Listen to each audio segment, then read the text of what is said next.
So first question off the bat, Eric, we hear you speak about your failed attempt in academia. It seems very, very interesting versus what you have achieved in your career. So tell us more about that. Yeah, too many failures in my life. So when I was age 14, I failed my mathematics. So I worked really, really hard. I didn't watch TV for 1 year. The following year, I passed my mathematics, but I failed my English. And I got 28 out of 100 for my literature. And so failures is part of my life until today. Still fail a lot. Yeah. And this is how I live my life. Keep failing, keep trying things, and makes life more interesting, more stories to tell. Interesting, interesting. And looking back at your career, right? What do you think are your top 3 tips, for folks around for us? I think number one tip is to take advantage of your failure. A lot of people say, okay, let's take advantage of my strength, right? Focus on your strength, double down. For me, I look at my failures as how can I take advantage of my failure? Failing English, failing literature means I cannot write for nuts. Plus, I'm an engineer by training. I'm more comfortable with numbers than with words. And in 2015, exactly 7 years ago, over Chinese New Year in around February, I was in Hong Kong. There was 3 days of holidays. I got nowhere to go. Shops are closed. I didn't want to travel back to Singapore. So I say, why don't I write something to overcome my fear? I was already MD at UBS. So it's not so easy. If I write and nobody reads, or somebody read and commented, I wrote so badly, it's going to be embarrassing. So, UBS MD cannot even write. Then I'll bring embarrassment to my firm and also to the fellow UBS MD. But nevertheless, I mastered my courage. I wrote and I posted, and it worked. About 70 views, 2 likes, which is not bad. One of them is my sister, the other one is my friend. Because in school, there are only 2 views. One is my teacher and one is me. And none of us like my article. So to get 70 views, 2 likes on my first post is not bad.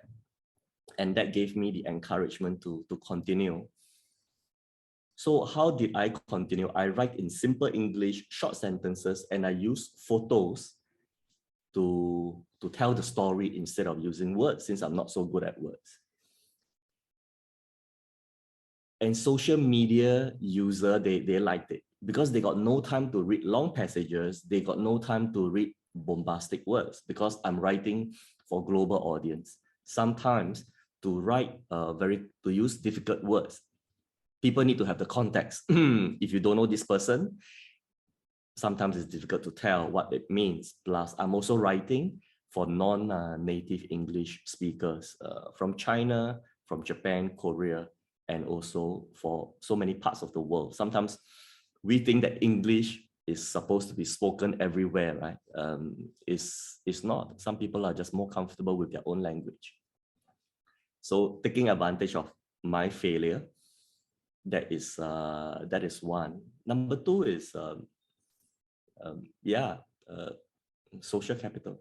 Just build your social capital. Social capital is the goodwill that you have accumulated over the years when you help people, when you buy lunch, when you go out to do something good for other people, without thinking of immediate returns. I usually think about 10 to 15, 20 years. So for example, I come to do this talk, for the Stanford Leads program. There's no immediate return, but look, all of you are talented. You are qualified for Stanford. in 10, 20 years time, you could be CEO of some company. You could be doing something big. You could be building a unicorn.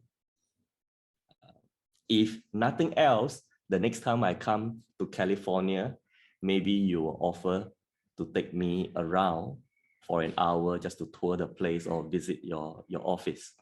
So all these are building social capital where you do something that is easy for you, may be beneficial to the other people without thinking, what can I get from this person tomorrow? So have very long-term ideas. And the third thing is to take advantage of social media, which I like to share in a bit. Thanks, Eric. And definitely that's me taking a bit of advantage of social media to connect with my friend Eric, and utilizing a little bit of my social capital to bring Eric to this talk today. And lastly, a question before you start your formal presentation. We talk about building connections, building a brand, networking and all that. So a lot of people say, yeah, you have to have it in you, right? You got to have some of this inside of you, and a bit of an innate trait. On the other hand, there's always the other spectrum where people say, hey, you can easily pick that up. What are your thoughts? Yeah, sometimes I'm an introvert, so connecting with people is not natural for me. It takes a lot of effort. Sometimes, I go on public speaking, people think that is very natural. No, I get very tired. So I cannot do this webinar or Zoom speech, continuously. Normally, I just plan one a week because it takes time to recover. It takes time to prepare. This week, this is the fourth. So I had 2 yesterday and one on Wednesday, the day before. So 4 in 3 days. This weekend, I'm going to crash. But what I do is talk about some small topic, no need to be so serious, number one. Number two is when connecting, sometimes people think that you need to talk. Not really. When connecting, actually the more important thing to do is to listen what people want. And that's when you can really build connection. Most people don't get hurt, right? You speak, nobody hear you. You write on social media, very few likes. So if you can really listen to the person's, why the person say that, why the person wants to connect, what's the stage of life of this person? Is he just got married? Then what's the priority? If just got a new kid, then of course the focus on the kid. If already approaching retirement age, maybe what's next for the person? Can I help the person to plan for the next stage in life? So many things that you can do in order to build that connection just by listening. Thanks, Eric. And I think we have quite a few number people just joined as well. So Eric, over to you. Sure. Thank you for having me. Let me just take a look at the gallery. So when I look at this way, I'm looking at you. I've got a 27-inch Apple display down here. My camera is here. Down here is you. I can see Jessica, Matt, Anna, and also Jean. Thank you for joining us. Thank you. Fantastic. So thank you for inviting me, Michael, and the organizing team. My name is Eric Sim. I'd like to just tell you a bit about my career. So if you spotlight me and make me big, you can see better. Let me change to speaker view. Yep. Okay. All right. Now you can see me. I'm being spotlighted. So you can see DBS Bank. That's my first bank, Standard Chartered Bank. And I went on to Citi and UBS. So UBS, I was MD in investment bank for 6 years, covering Asia with a lot of focus on China and Hong Kong. And that's where I do the big transaction that you see in Financial Times. But If you remember what Michael said, I always wanted to go into academia. I didn't have a chance to go to do my PhD. In fact, I failed my PhD application. I was rejected by Princeton. So I then now set up my own company, Institute of Life, to teach. I work with CFA around the world to give career advice to young people, young professionals. Of course, I write on LinkedIn. You can see my LinkedIn award down here from China, from Singapore over the last couple of years. And I also recently published a book, Small Action, which I'm very pleased that it has done very well. And I was also a young associate professor while I was with UBS. I managed to teach 3 courses at Hong Kong University of Science and Technology. Now I teach for a few universities, including Queen's in Canada. So that's my background. And today I'm going to share with you a couple of my ideas. Let me share my slide. When I'm looking down here, I'm sharing my slide. Here is my iPad. All right, let me see sharing slide. Does it work? Yes.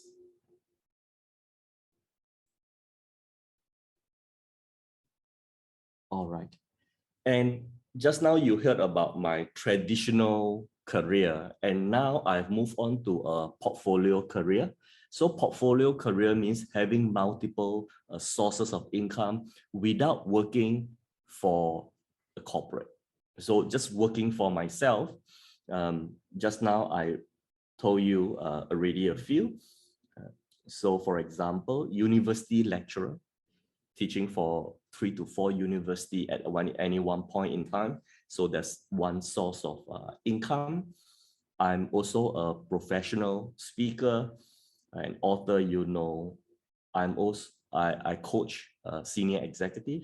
I also did KOL marketing for financial institution and some media company. So if they have a message, if they have a campaign, they bring me in. I will use my social media presence to help them spread the message. And the rest, investor, business referral, consulting, corporate trainer. So these are also my side job. And all of this is possible because of connection, because of the connection that I've accumulated over the years. And having a portfolio career, I get to be financially free. I get a fulfillment. That means I don't have the Monday morning meeting. So in banking, every Monday, 7:45 a.m., we have a big meeting with 100 over people on it. I need to give presentation of what happened in the last 1 week and also the deals that I'm working on. Sometimes it's very painful and very stressful as well. And of course, in corporate life, you need to deal with toxic people, sometimes nasty bosses. But with a portfolio career, that's not in the picture anymore because I choose who I like to work with and what I like to do. So 5 tips for you today. Number 1 is to build your online presence. These days, we cannot meet each other in person, but meeting people online is so useful these days. Yeah. So what I do is I use LinkedIn as my engine, but I also post on, let me see whether my slides is working. Yes, my slide is working. That's great. Okay. So I also post on other social media, but I post on LinkedIn first. Then I share that by tweaking that. Then I also share on WhatsApp and WeChat. So after I write one article, I will choose, say for example, hey, this article is talking about connection. I will personally send the link to Michael. Hey, Michael, I'm talking about connection may be useful to you. then he will come, hey, it's really useful. I like point number 3. And that's how you build connection, one-to-one. It's not just posting and let it spread. So sometimes it doesn't spread, but it's also good to use that to have a one-to-one conversation. Sometimes we need to be proactive. Number 2 is how to reach out online. A lot of time, right? Online is not easy. Michael has been following me for a while. Michael, when do you start following me on LinkedIn? Wow, I think it's probably about a year. Yeah. 1 year? Yeah, probably about a year. Yeah. So you see, it takes 1 year for him to finally able to get me. So it takes time. It's not like you know this person today, tomorrow you get him to do something for you. It's not like that. But to reach out is also, it also takes some effort. So this person, John Patrick Mullen, American. So this is in 2019. So he reached out and sent me a cold email. He said, "Dear Eric, hope all is well. I've been following your page for a while now, and you really put up some interesting and informative content. I can really see you're passionate about helping and teaching the younger generation. And as part of that generation, I appreciate it. I saw you'll be speaking at a digital marketing conference in Shanghai in a few weeks' time. I live in Shanghai, but unfortunately won't be able to attend. I know this is a shot in the dark, but as a young and upcoming banker myself, I love to invite you to a coffee or beer." So very sincere message. American young man living in Shanghai. I'm going there for 3 days to give a speech. How should I reply to such message? And what do you think was my response to him, since I'm really out there to help young people? So my message to him is, no, I cannot go for coffee. But of course, I say in a nice way. I say, thanks for following me on LinkedIn. This trip is a little bit tight for me. I may give a talk in NYU in Shanghai in November, which is like 3 months later. How then did he respond? He said, oh, this guy is so arrogant, right? He must be thinking this Eric Sim thinks that he has got 1 million, 2 million followers. He just said no to me. No, he didn't say that. He said, my pleasure, not a problem. Figure out it would be, but thought I reach out regardless. I continue to follow your update. Because he's so sincere, I say that, why don't I give you a free ticket to my talk? And he did. He took the free ticket. He came for my talk. And after that, we spoke for a minute because so many people wanted to come and speak to me. Because of his sincerity, so I invited him for my other events. And finally, 6 months later, I invited him to come to my workshop that I was giving to some senior executive to be my teaching assistant. And what he did was, wherever I go and teach, he'll try to take his own leave and fly to, he was based in Shanghai, fly to Beijing, fly to Hong Kong, fly to Singapore. And just to spend that 1 hour with me. So when you show your effort, sincerity, people will be very happy to connect with you. The only thing is ego. The ego of the person that you are trying to reach out. The people that you want to reach out, chances are they are also busy, because all of you are already quite successful in your own way. Naturally, when you reach out, you are probably reaching out to people of the same level or even more successful in whatever definition you define success. So they may have ego because many people also reach out to them. So how can you crack the person's ego and also crack yours? To crack other people's ego is very difficult. The only way is to crack your own ego. That means to go 2 to 3 times, assuming most of the time, the first time you get rejected. That's okay. So if you can crack your own ego, then you will be able to build a lot of good connection. And sometimes when you get rejected for connection, for connecting, it's not about you. The person could be losing his job. You know, sometimes on the surface, on social media, it seems they are very successful, but they could be losing their job, family emergency, so many more things that is more important than meeting you for coffee. So number 3 of the power of online connection, once you make that online connection, what else can you do to maintain it? So there is this thing called the weak tie versus strong tie. So there is a Lisa in Switzerland, never met me before. All right. She's just starting out, 3 years working experience. Then for me, I'm based in Singapore and Hong Kong, both equally. And I have got 20 years in banking experience. Very different background. But when she reach out, suddenly my connection will be her connection. Right? You can see this weak tie. Once she's connected to me, she have access to my other connection. So it could be my LinkedIn connection.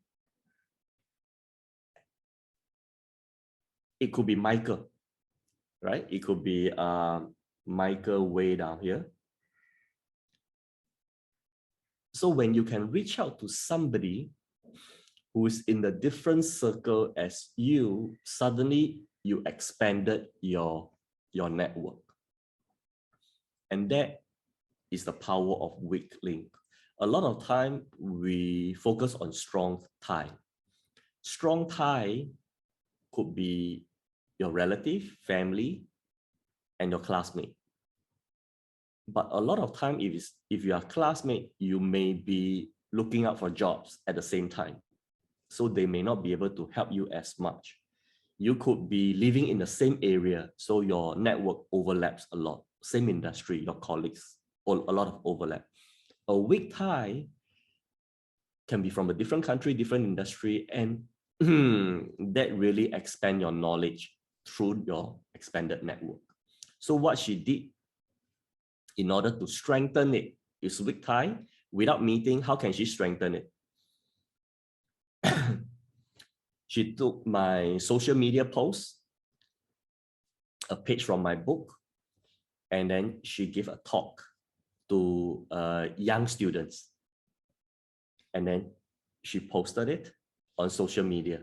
With that, right, I of course, I'm very happy to engage with her post. And when I engage with her post, she will then be able to get, this is like 190 likes. I would assume this has got like 10,000 views already. So suddenly her network expand, because when I engage with this post, my network will see. Michael may see this post. Let me copy this post, the link for this post out in the chat, and you can see it. You're absolutely right, Eric. I think her post showed up on my LinkedIn. I actually went in to look at her profile, and yeah, definitely, I think a very good example of weak tie, showing up in another person's network. Yes. So Pixel 5 asks, it seems to limit how many weak ties able to maintain. How do you maintain yours? So I have many weak ties. So the way I maintain mine is to write on social media. So I don't get to talk to Michael every day or every week, but he sees my post. So he remembers me. And once in a while, when he writes a comment, I remember, oh, there's Michael Wei from Stanford. So every week, he will leave an insightful comment on my post. Then we continue. So it's not time consuming, right? He writing takes 1 minute to write insightful comment, takes me a few seconds to read and remember. And over time, I would agree to to be invited or to accept the invitation. If Michael didn't do this, then today I won't be here. If Michael connect with me and then never appear again, then 1 year later say, can I invite you? Then I say no, because I've also got many other commitment to do. So that is one. And you read my mind and this pixel. So I'm going to share with you how to maintain this. So what I do is I host my own networking events. So these are all my weak ties, met maybe once or twice only. So when before COVID, I usually organize 20 to 30 people networking event, and sometimes they are from overseas. So when they pass by, it happened to be on the time that I host this networking event, I invite them. So then they will form their own network. But because when they form their own network, they remember who bring them together is me. So they will always come back to me, and so or sometimes they update me. And organizing your own network, networking events, number one is try to put people of different interests or complementary skill set together. So this is what I do now. In the past, I try to put people of the same industry together. In the past, what I did, right, was, okay, all banking finance together. But I find that because we are all banking finance people, there is no complementary needs. However, when I put senior professional with students, they can be mentor-mentee. Some senior professional like to be mentor, and mentee will benefit. I can find real estate people together. One want to rent a building or lease a building. One could be an architect. One could be a real estate fund manager. I put them together. Lawyers and bankers, because bankers need to use legal services. So no point putting two lawyers together. No point to putting two bankers together. And human, there's a tendency to do that. I'll share with you. So how to maintain network? How do you know I'm going to talk about this? Pixel 5. Yeah. Now, okay. So this is Ethel. Ethel, every 3 to 6 months, will send me articles. So you can see, happy 2021, should say. I'm sharing with you this concept, brain capital and brain economy, investing in brain health, that we are talking about at OECD. So she's working at OECD. She knows some articles like that would interest me. So she'll send it to me, and then we have a bit of conversation. I remember her. That's how we maintain. Next thing is to connect people. So let's say now I look at Michael. Okay, what does Michael need? Who can I connect Michael with? Remember, same will dispel each other. They don't like each other. There's no point for me to introduce. Let's say Michael said, hey, I'm enrolling on Stanford Leads. Very naturally, I will try, my brain will find somebody who also attended the program. Naturally, I'm going to say, I know another person who also attended Stanford Leads. Can I introduce to you? Michael will say, no, I mean, why would he want another Stanford Lead, right? Michael will probably say, Michael is in insurance. Maybe he needs somebody who can buy insurance in bulk, corporate insurance for a big company. That's what he needs. So I should think of opposite attracts when you want to maintain a relationship.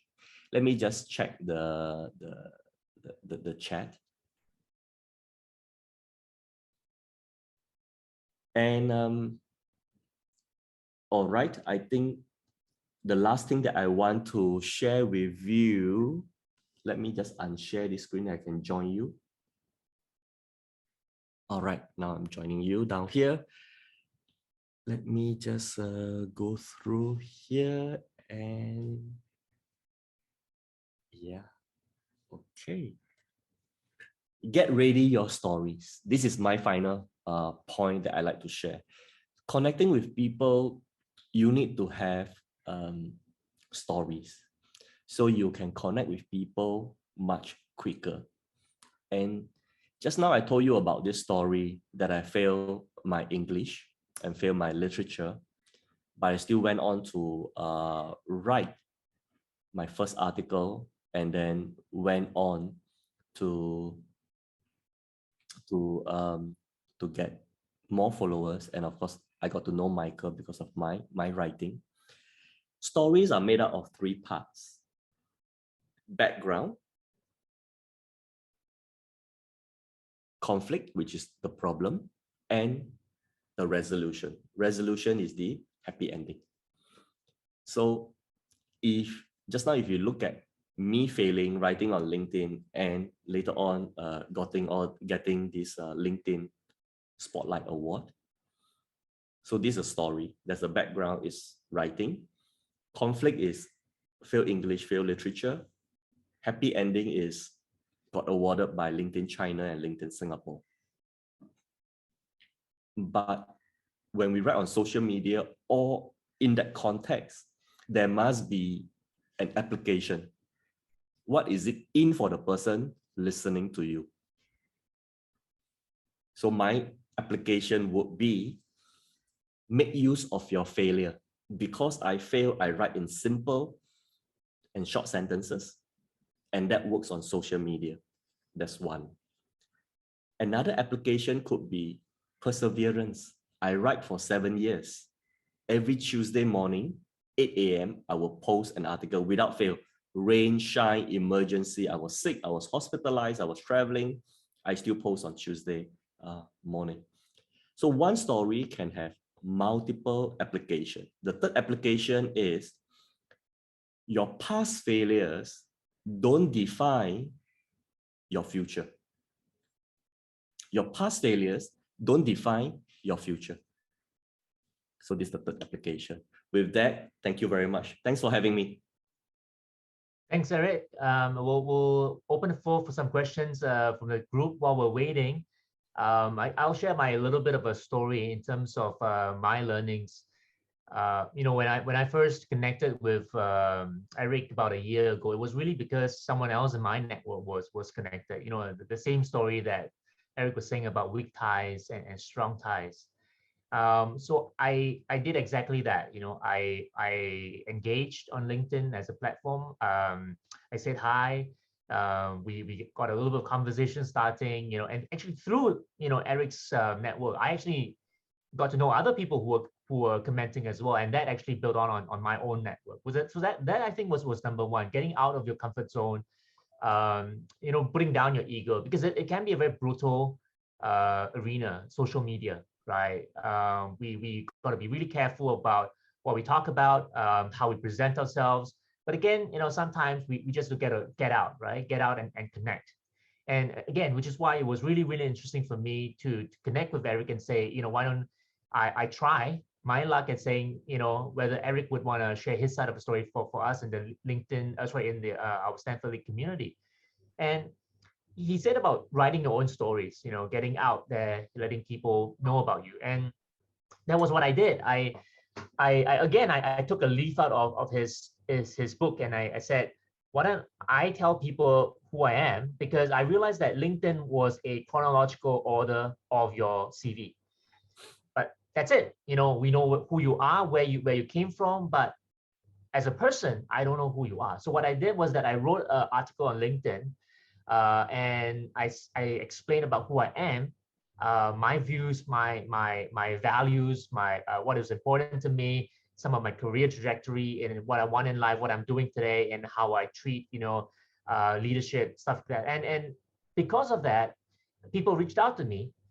And through the connections, I got to know more people. And at the same time, I was just talking to one of the earlier folks over here who got in early that I will be continuing lead, right? I spoke to Shivani, and I said, one of the reasons why I'll be continuing lead, although I'm graduating this quarter, is that through the article, someone reached out to me in US that they were thinking about lead, they wasn't sure.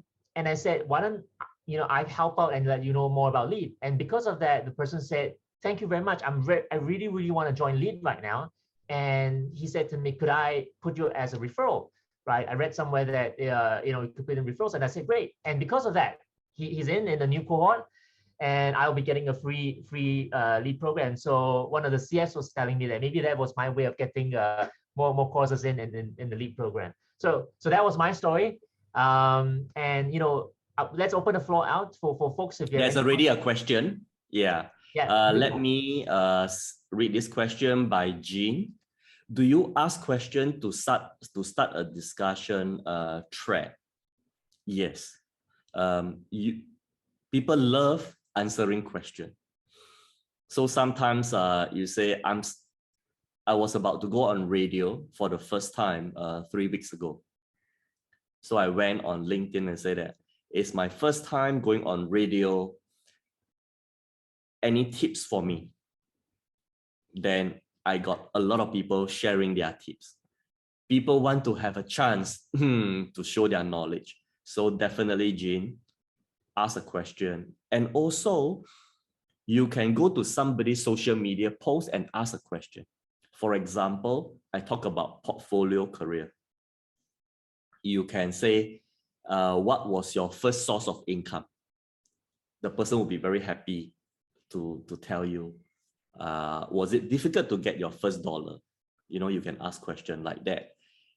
And not only can you ask the author, you can ask the person who commented.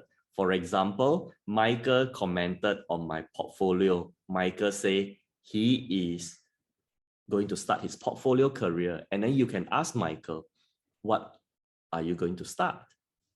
So that's how you create conversation. Let me just continue.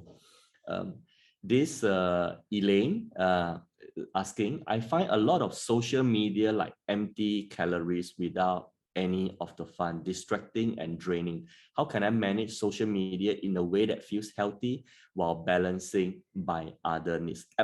I agree with you.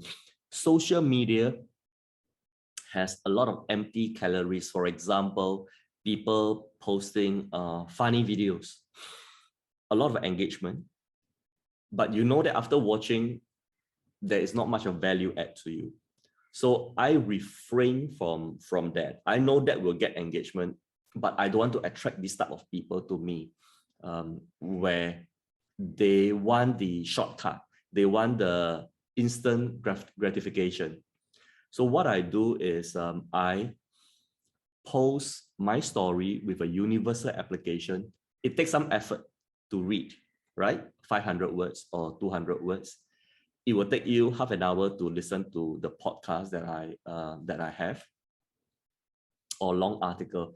But these are the people that I want to keep around me. So you can determine yourself. That means if you have content, go out there and share it. So instead, then you can average the quality, right? You can bring up the average. Imagine there are 100 people showing empty calories content. If you can show good content, although you're 1 against 100, you still bring up the average. And then you bring the next person up after they see that you have some success. You don't need 1 million followers. You just need 100 followers to like your content, to have that conversation and to feel positive. Thank you for asking. I can see 2% who have raised hand, Michael. Yeah, Sinjing, maybe we can start with you. Oh, thank you. Hi, Eric. Thank you so much for the sharing. I learned a lot. I'm super impressed by your just comments. You said that you used 7 years, and every week you post whatever content. Actually, I also recently learned from publishing social media is very important. But it's so I started my blog, but I'm not confident on writing by myself. So I started by writing, keep documenting the notes when I read the book. But my question is very trivial. I actually do not know if that is a good way to start something, or people would like your self-generated content. So Okay. yeah. So thank you for asking, Xingjing.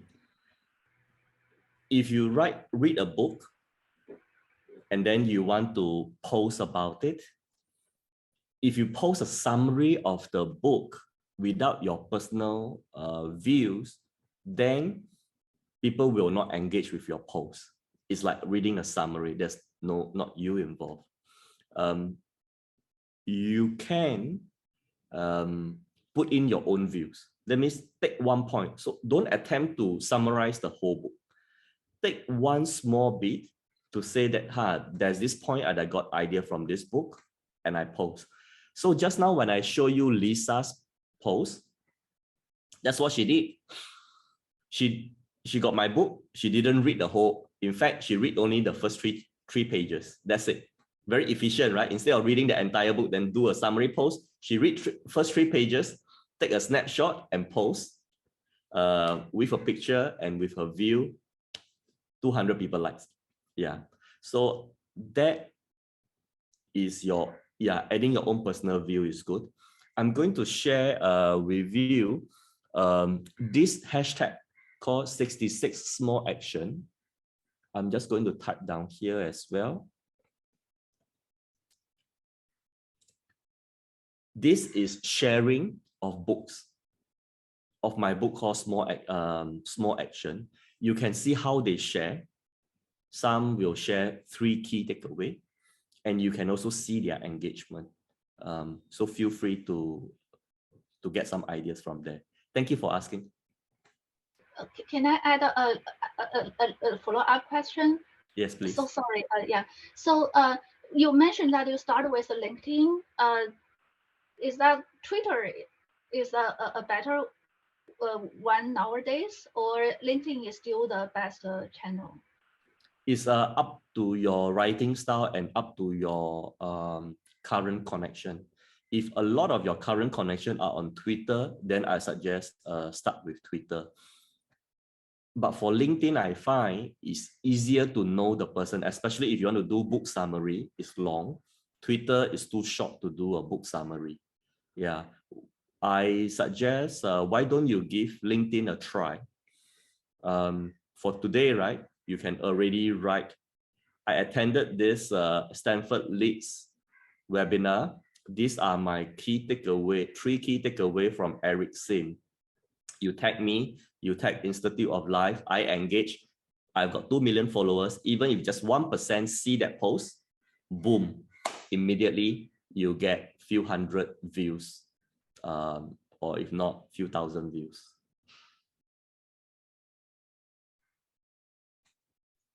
Good idea, Eric. And maybe what we could do is to take a photo later on, and we can all tag Eric and tag him and probably show up in his 2 million followers. And you have a hands up over there with Shivani. Shivani, hi, go ahead. Hi, Eric. Thank you for the talk. Very interesting. I guess you already answered the question. I had the same question as to your inspiration for the stories. And I guess every observation that you have has got something to write about from your own perspective. That's inspiration for stories is sometimes I look at the people around me. I sometimes write about the street food vendor. It's a difficult job, right? Street food vendor. So how did they do that? How can they work for 30 years serving the same food at the same store? So I go talk to them. I spend 5 minutes. From that 5 minutes of short talk, sometimes I take a photo and boom, I've got a story, on LinkedIn or social media, just 100 to 200 words with a powerful photo and with a story. It can really resonate with people.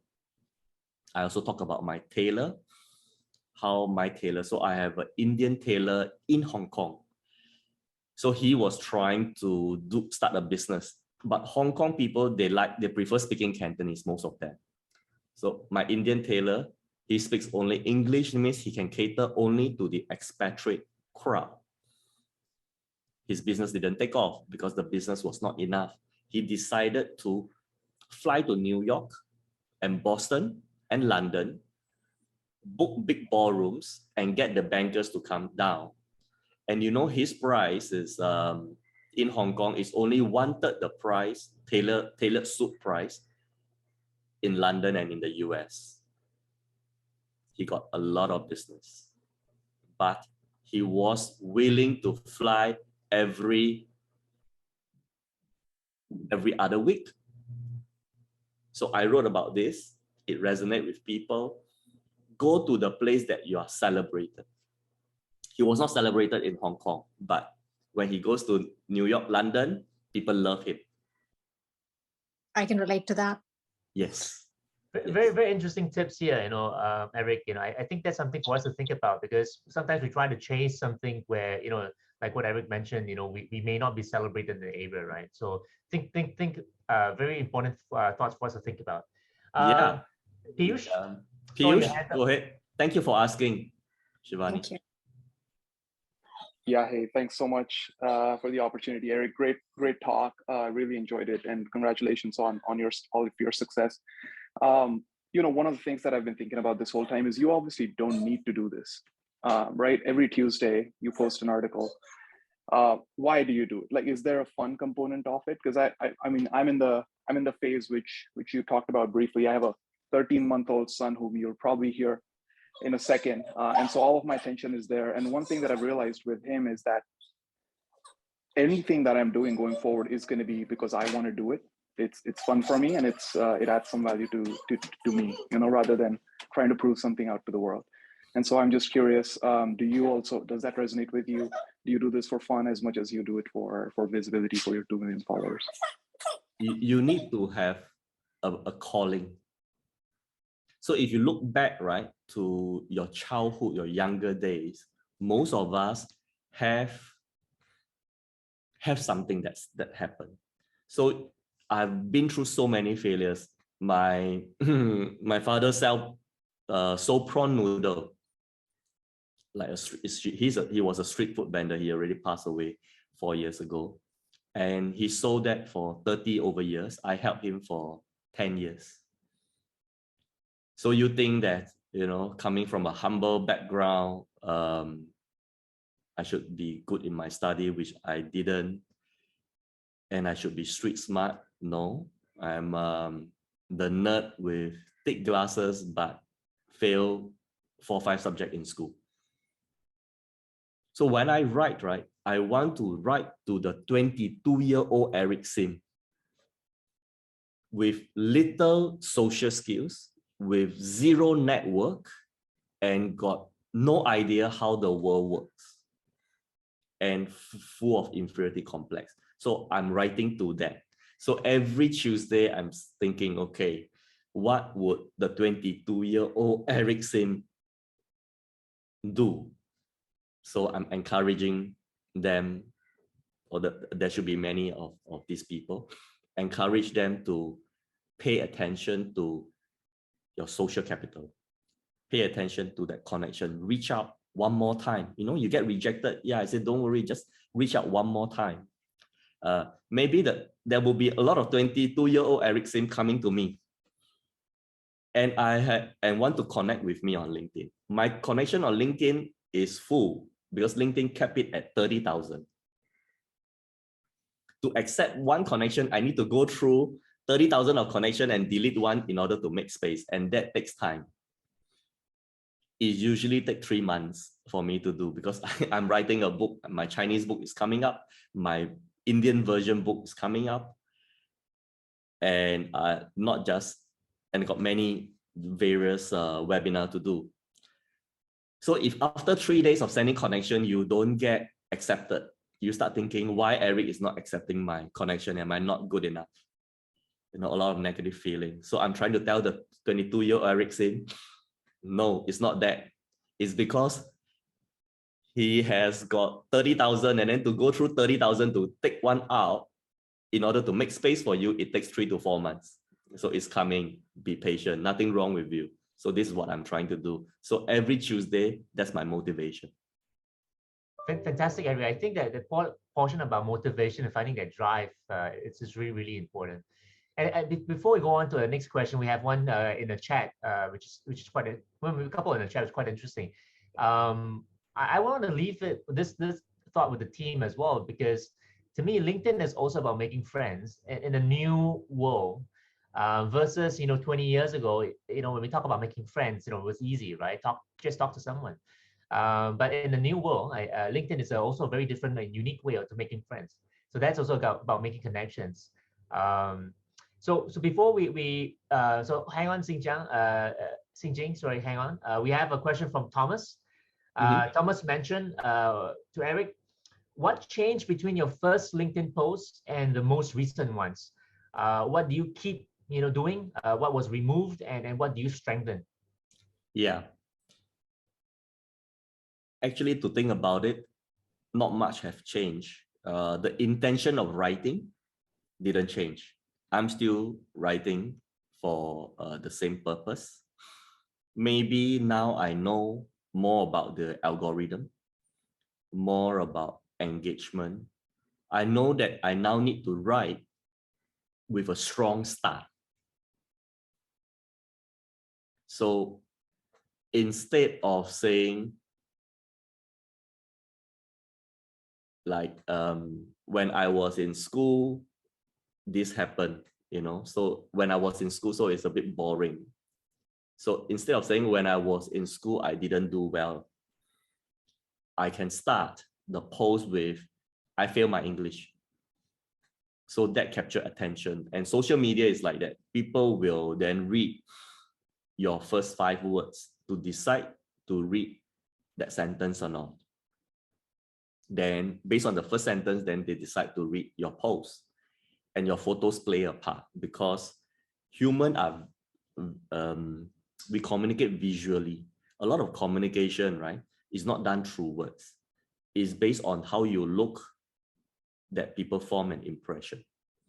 And so photo is important. So when I want to talk about me having a habit of drinking a glass of water the first thing I wake up, I went to take a nice photo of a glass of water in my garden. It took me 1 hour to take that photo, because I was there at around 6:45 a.m. The light wasn't ideal.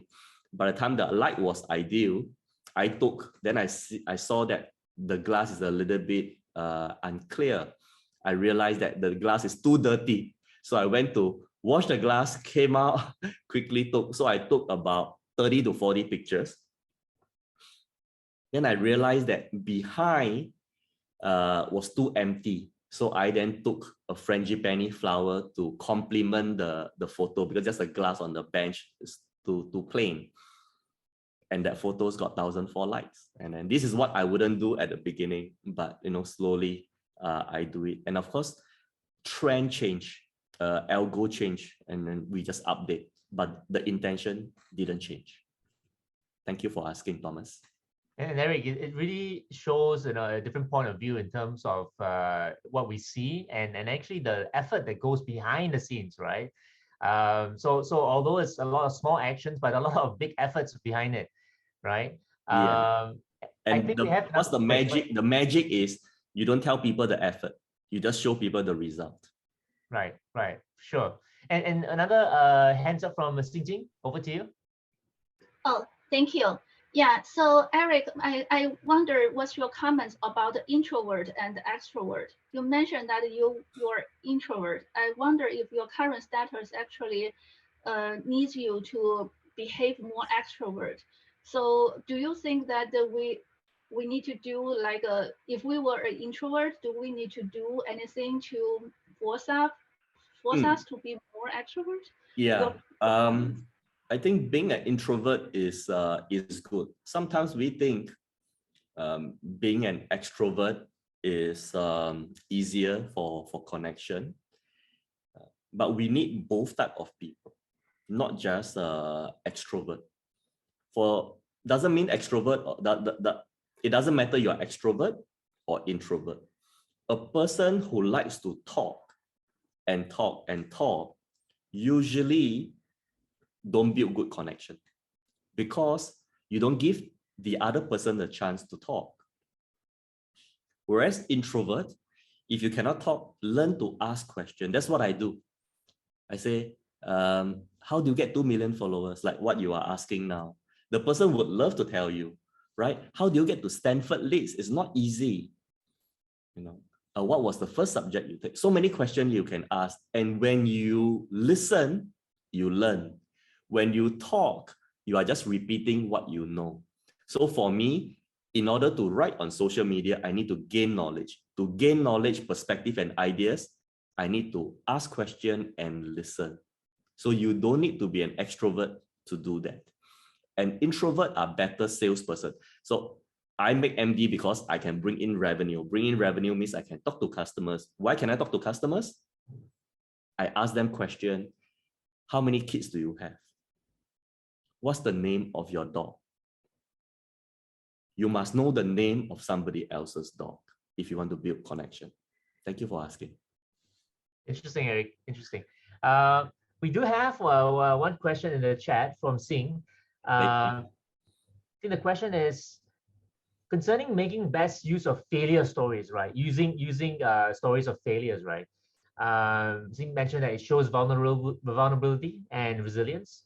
How do you suggest managing the relevant wording and timing of the post so that you want to make sure that you're being authentic, right? Because I think the question was around sometimes some of this stories of vulnerability, you know, if you do too much of it, you know, the question is, are you really being who you are? Are you being an authentic person? Yes, I have seen especially on social media,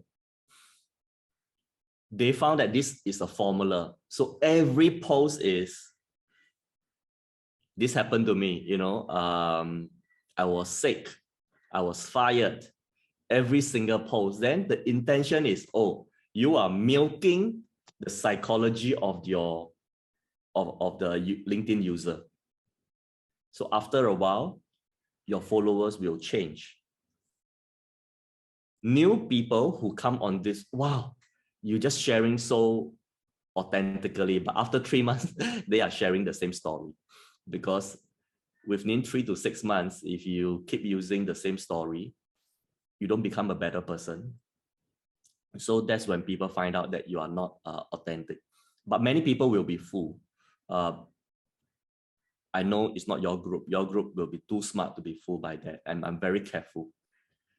Number one of sharing is share your scar, not your wound. For example, you have got a marriage problem. You are still healing from it. That is a wound. So you share that, yeah, many engagement, but it hurts you because you are reliving the bad experience again. Scar is something that you have recovered. I feel my literature 28 out of 100 is embarrassing, but I've recovered from it. It's so long ago. Hopefully when I share, then those people whose English are not so good can step up and start writing on social media. So that is number one. Number two is ask yourself, what's the purpose of sharing? Do you sincerely want to share so that other people can learn from it, so that other people can feel comfortable sharing their failures? Or you are really out there to get more likes and you are milking the weakness of other people? Thank you for asking. Thank you, Eric. We're right on a dot. Thank you everyone for the time, as well as Eric. If there's any questions, you know where to reach out to Eric on LinkedIn. And appreciate, Eric, really your time and your generosity to share your experiences today. To all our lead participants who have joined us as well today. And also Anna, Elaine, a lot of Jessica, a lot of our lead community and the Me2We committee for arranging this and giving us an opportunity to bring some of our experiences and connection to this group. Thank you very much. Thank you. I left my LinkedIn so you can follow me. Yeah, if you ask for connection, I'll take 3 months. So please don't withdraw your connection. And I also left my Amazon, the Amazon link to my book in case you want to know more about the sharing that I've given you, there are 5 free chapters. You don't have to buy the book. Just read the first 5 chapters that are free. I've made the publisher put up free chapters for my students. You can read that as well. Thank you very much.